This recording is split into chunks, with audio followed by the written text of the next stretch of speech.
I wanted to share some of my thoughts on a documentary that I just saw on Netflix, which has been on for a little while.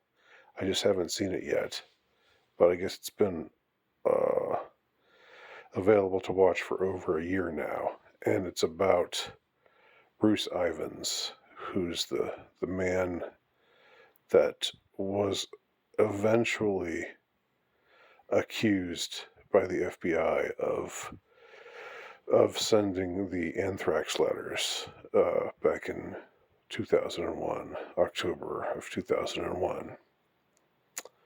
And I never really delved too much into this case. I just heard a little bit about it, peripherally speaking.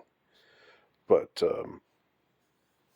but I was intrigued and I was disturbed by the documentary. And I'll just try to unfold my thoughts here as to why I felt the way that I did. And I'm a newbie to this case, so if anybody else has looked at it more deeply and has any insight, I welcome that. But what what uh, what uh, what both intrigued and disturbed me was, well, I'll start with the disturbing aspects. Um, you know, it seemed like it took the FBI 7 years to finally finger somebody and say this is the guy we think did it, and the case never went to trial because he apparently committed suicide, which I know. Just, I mean, I've learned to take apparent suicides with a grain of salt. Um, you know, I wasn't quote unquote red pilled the way in October 2001 the way that I am now. So maybe if you looked at it a different way, some people would say that I wasn't as paranoid. I wasn't as much of a schizo nutter as in 2001 as I am in 2023. Um, I'm sure that's what Colin Liddell and others would say. But um, anyway, there were actually in the over the course of this long investigation, there were two suspects. One was named Stephen Hatfill, who worked in some private capacity but had some familiarity with anthrax, and they said that he had, I didn't, I, again, I don't know too much about it, but they said that he had motivation to have carried out these attacks. The anthrax attacks were uh, something that happened right after 9/11, where just to refresh your memories if they need to be refreshed. Um, they were this series of letters that went out, and one was sent to, I think, one of the networks, NBC, I think it was, and one was sent to the office of Senator Tom Daschle, and they ended up sickening some postal workers and some other people who opened the envelopes, and I think five people were killed, and several more were hospitalized. Um, but who knows how many more were actually exposed to the anthrax, the dangerous anthrax bacteria, and what effect it might have had on them. That's a point that's brought out at some point in this documentary by one of the persons, one of the postal workers that they interviewed. But anyway, there were, over the course of the investigation, there were two men who the FBI just decided we've got our man, and we strongly suspect him, and so we're just going to apply pressure on him and surveil him, and not only that, but tell the media about it. Um, so like I said, the first guy was Stephen Hatfill. That was his name, and he was, to my mind, he wound up something like what Richard Jewell was in the Centenary Park bombing in 1996 in Atlanta, which is where I lived at the time, by the way. Um, I remember Richard Jewell was a security guard, and the FBI just came up with this idea that he must have done it, and they released his name and they followed him around and just were saying, yes, he's a person of interest, he's a person of interest, and blah blah blah. And his name was dragged through the mud, and eventually it came out that he was not guilty. Same thing happened to this first guy, Stephen Hatfill. They kept putting the pressure on him. The media was following him around, taking his picture, following him from place to place, and they thought they had the goods on him, and then it turned out no, that was wrong. It was a dead end. He was not the guy. So the case went cold, and then a couple of years later, they come up with this other guy named Bruce Ivins. Bruce Ivins was working in some official capacity for the U.S. government, of scientists who handle anthrax and other sorts of, biological paraphernalia. My first thought is, like, what kind of stuff are they doing there, right? Why do they need to keep these dangerous substances around? I mean, maybe they need them to study. If there's an attack, then they could use them to if there's an attack by some foreign entity, they could use those, what they've got to come up with certain conclusions about, what specific strain was used and what they did, maybe be able to come closer to catching them or whatever. But, biowarfare is a thing. So I don't like that the government has dangerous substances at their disposal. I don't like that at all. That was my first reaction to knowing about all this. But anyway, I'm not assuming nefarious intentions on the part of anybody who worked there. Just the fact that it exists at all is discomforting to me. These places, these facilities. So they set this. They eventually honed in on this guy Bruce Ivins, and they decided, no, he's the guy. This is like around 2006, 2007, and I guess they never formally charged him, but they kept they investigated him, and maybe one could say they ended up harassing him.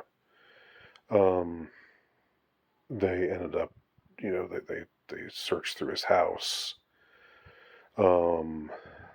Once again, it was another situation where they were following him around. The media knew that he was a person of interest, and it just seems to me like using the media to try to sweat somebody out. I understand the motivation for it if you really think that he did it, and you want to employ whatever tactics are possible to get some murderer somebody you think was a remorseless killer to finally face justice, um, get him to crack or whatever. But it seems like there's a really fine line between that and just uh, psychological torture. You know, uh, psychological warfare, essentially. You know, we know they use these kinds of we know what they do. You know, they if you're in your religious compound, they blast heavy metal songs outside of the compound, so you can't get to sleep. Your family can't get to sleep. You know, they do all kinds of things that are just really, I think, of questionable ethics to try to that just seem like bullying tactics, essentially, with an ostensible um, proper goal in mind. You know, an ostensible righteous goal in mind, but nevertheless, it's troubling. It's not not a not something that I think is ought to be encouraged. And I think my estimation of all alphabet agencies is uh, has receded significantly over the past couple of decades. Of course, I was visited by a couple of those guys once, um, as you all know, or you might know. It's in one of my past videos if you're interested. Um, but anyway, so what they found out about this guy is, some things that seemed to be possibly suspicious, but never more than circumstantial, um, regarding, that he had different PO boxes, and that he would spend a lot of time in the lab when you know he spent a lot of time in the lab just when the attacks were happening, and the specific strain of anthrax. I don't know enough about all the scientific stuff to be able to know exactly what all that means, but some strain of this this harmful bacteria, um, was being. By the way, if you're wondering what the snoring sound is, this is where the snores are coming from. In case you were wondering what's making that noise, there you have it. But anyway, um, so they found these kinds of that he was spending time in the lab. He had different PO boxes. He was acting in a way that seemed suspicious to some at around the time, of when these letters were mailed. But it seemed like the bulk of the case that they tried to use against him was just to say that he was a weirdo, and specifically that he had even though he was married, he had these relationships, or these not sexual relationships, but he had um, these seeming obsessions with other women whom he worked with, and that he had that once a girl belonging to a certain sorority had rejected him while he was back at college, so he broke into the sorority and stole their codes, and I don't know what the codes were exactly, but exposed their rituals like that. So we're getting into fraternity, sorority, kind of shit there, secret society, uh, ritual ritualistic stuff, which is weird. So the idea was anyway that he had this kind of he was just that he was strange, just that he was strange, and some people thought he was creepy. It seemed like most of the people that he worked with didn't think he was creepy. They thought maybe he was eccentric, but they found him likable, and they thought he was very competent at his job and so forth, and like but eventually they just the investigators developed this profile on Bruce Ivins, in which they said they were pretty much saying, look at how weird he is, you know, look at how creepy he is. This was before anybody talked about incels, but basically they were trying to say he was an incel, even though he was married. He was married and he had kids, but because he was this nerdy, older man who was um, who supposedly had these supposedly creeped out a couple of women in his office, and had this whole thing going on with this obsession with this um, sorority that he felt had done him wrong because this girl had rejected him or whatever. They were like they were using that against him, essentially, like saying this guy's a weirdo, he's a creep, he's a loser. Um, he makes women uncomfortable. Uh, so I mean, and I'm thinking, okay, that's those are if those things are true, then maybe he is, maybe he could be said to be a creep. I don't know, or maybe this is all being taken out of context and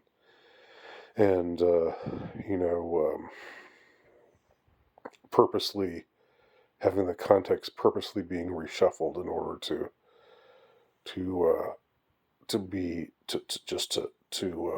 poison the well, to make the public think certain things about him that are uh, that say, well, of course, well, sure, he's just the kind of man you would think would do something like this because he makes women uncomfortable.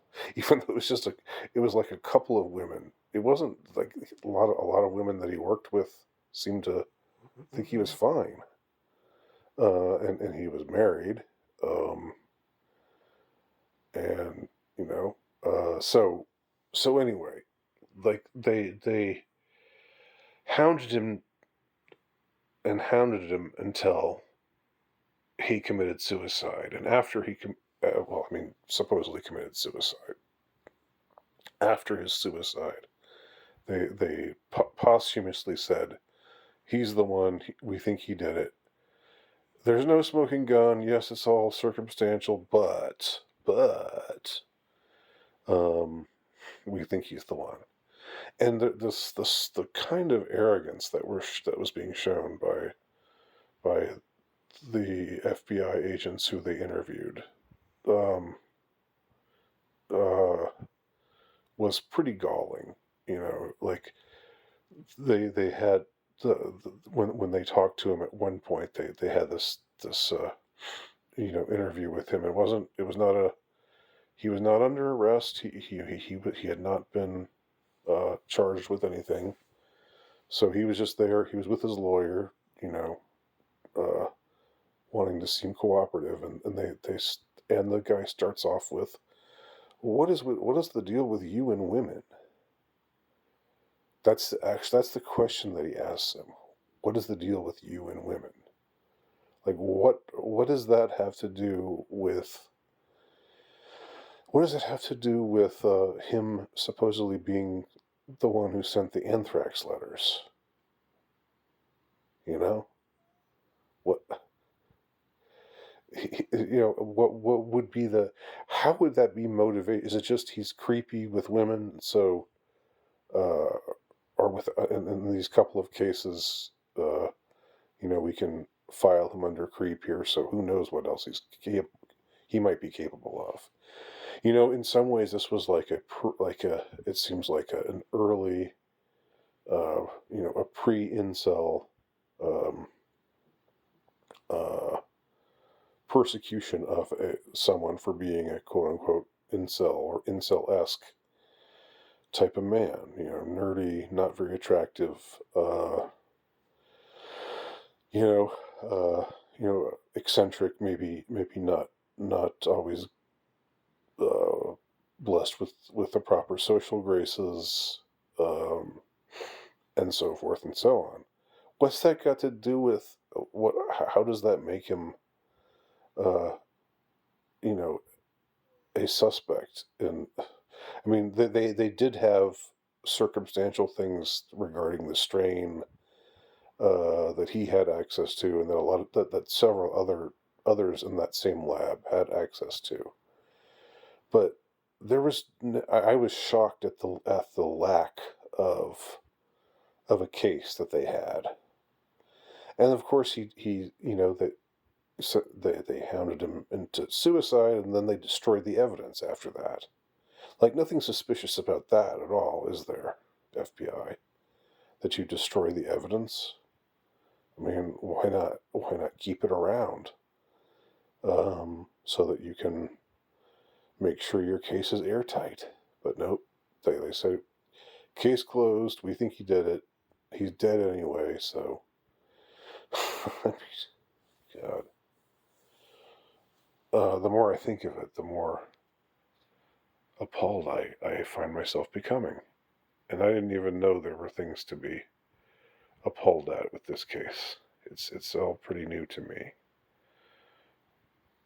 So if you have Netflix, check it out. Can't remember the title right now, but you can find it.